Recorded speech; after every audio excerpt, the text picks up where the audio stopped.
পুরো এপিসোড দেখতে জি5 অ্যাপ এখনই ডাউনলোড করুন। স্পোর্টস নিউট্রিশনিস্ট অ্যাকচুয়ালি খিদেটা আমার নিজের ছিল। আমি নিজে একজন ন্যাশনাল লেভেল যখন টেনিস খেলতাম, তখন টেনিস খেলার আগে কি খাবো, ডিউরিং দ্য ম্যাচ কি খাবো, আফটার দ্য ম্যাচ কি খাবো, আমরা সেরকম কোনো গাইডেন্স আমরা সেই সময় পেতাম না। আমার দিদি আছেন, উনি ডায়েটিশিয়ান প্রপার, কিন্তু আমি দেখলাম ক্লিনিক্যাল নিউট্রিশনে সেই উত্তর নেই। যে খিদেটা আমার রয়েছে সেই খিদের খাবার ক্লিনিক্যাল নিউট্রিশনে নেই। তখন আমি স্পোর্টস নিউট্রিশন নিয়ে কালচার করা শুরু করি এবং তখন থেকে বিদেশে অলরেডি স্পোর্টস নিউট্রিশন নিয়ে অনেক কালচার হচ্ছে।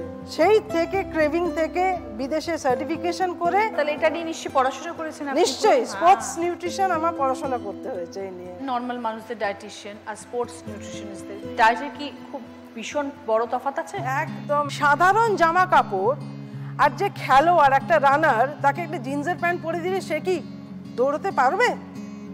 যদি ইউনিফর্ম আলাদা হয় তাহলে শরীরের ভেতরটা আলাদা কেন হবে না? একটা নর্মাল হিউম্যান বিইং বাড়ির কাজ করছে, বাজার যাচ্ছে, তার যতটা প্রোটিনের রিকোয়ারমেন্ট, যে ছেলেটা বডি বিল্ডিং করছে, যে মেয়েটা ম্যারাথন দৌড়চ্ছে, এক হতেই পারে না। এবং এটাও ঠিক, সব গেমের জন্য আলাদা ডায়েট চার্ট। আমার বডি ওয়েট হচ্ছে 50 কেজি, আমার প্রোটিন রিকোয়ারমেন্ট হচ্ছে 50 গ্রাম। যেই মুহূর্তে সেটা স্পোর্টসে চলে গেল, body weight 50 KG, protein requirement কত হতে পারে? ডাবল। আমি স্পোর্টসে নই, কিন্তু আমার একটা অন্য রকমের কাজ এটা। পারফরম্যান্স। সকাল 9টা থেকে রাত্রি 8টা অবধি কাজ করি। আমার এনার্জিটা বজায় রাখার জন্য কি ডায়েট হওয়া উচিত? ছোটবেলায় ঠাকুমারা বলতো রাত্রিবেলা দুধ খেয়ে ঘুমো। আমরা কিন্তু ভুলে গেছি, দুধের মধ্যে মেলাটোনিন থাকে।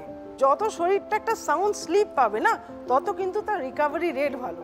আমি তো বলবো যারা দুধ খেতে পারো তারা দুধ খাবে, যারা ল্যাকটোজ ইনটলারেন্ট তারা অন্তত 1 কাটোরি দই উইথ শসা, মানে রায়তা। রাত্রিবেলা প্লিজ মাটন খেও না। তুমি হাওড়ার মেয়ে পম্পা, এখন তুমি কাশ্মীরে আছো। হ্যাঁ দিদি। লোকাল ট্রাভেল এজেন্ট তুমি। কাশ্মীরি হাজবেন্ড। হ্যাঁ। পরিচয়টা প্রথমত হলো? আমি 2012 দিল্লি গেছিলাম MBA করতে।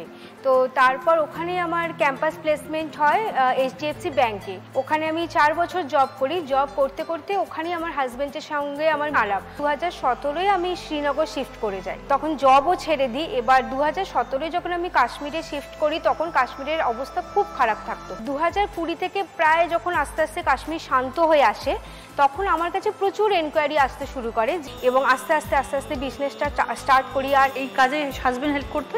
উনি যদিও নিজের ফ্যামিলি বিজনেসের সাথে যুক্ত এখন, তো তবু এখন আমাকে হেল্প করে, কারণ আমাকে তো কাজের সূত্রে অনেক বাইরে যেতে হয়। আর মেয়ে আমার ছোট 4 বছরের, তো ওকে তো সঙ্গে থাকতেই হয়। তোমাকে ঘুরতে হয় ট্যুরিস্টদের সাথে? হ্যাঁ, সিজনে হয়তো 30-35 খানা প্যাকেজ বুক থাকে, বা সবার সাথে তো যাওয়া পসিবল নয়। এবং এখন ব্যাপারটা কি এমন জায়গায় দাঁড়িয়েছে যে শুধু আমি বা আমার নয়, অনেক ড্রাইভার, অনেক হোটেল আমার ওপর ডিপেন্ডেন্ট। এখন এই কাজটা আস্তে আস্তে আমি বাড়াচ্ছি, নিজের হোটেলও লিজ নিয়েছি। সব থেকে বড় কথা পম্পা, তুমি কলকাতার মতো জায়গা থেকে ওখানে গিয়ে অ্যাডজাস্ট করে সুন্দর করে গুছিয়ে, এখন কি অবস্থা চারিদিকে? না, এখন কাশ্মীর একদম সেফ, আর ট্যুরিস্টরা অলওয়েজ সেফ। ওখানে ট্যুরিস্টদের সাথে কোনোদিনও কিছু হতো না, এখন তো একদমই নয়। তাহলে যখন কাশ্মীর যাবো, এবার থেকে পম্পাকে যোগাযোগ করতে হবে। জি5 ডাউনলোড করুন আর সব এপিসোড দেখুন একদম ফ্রি।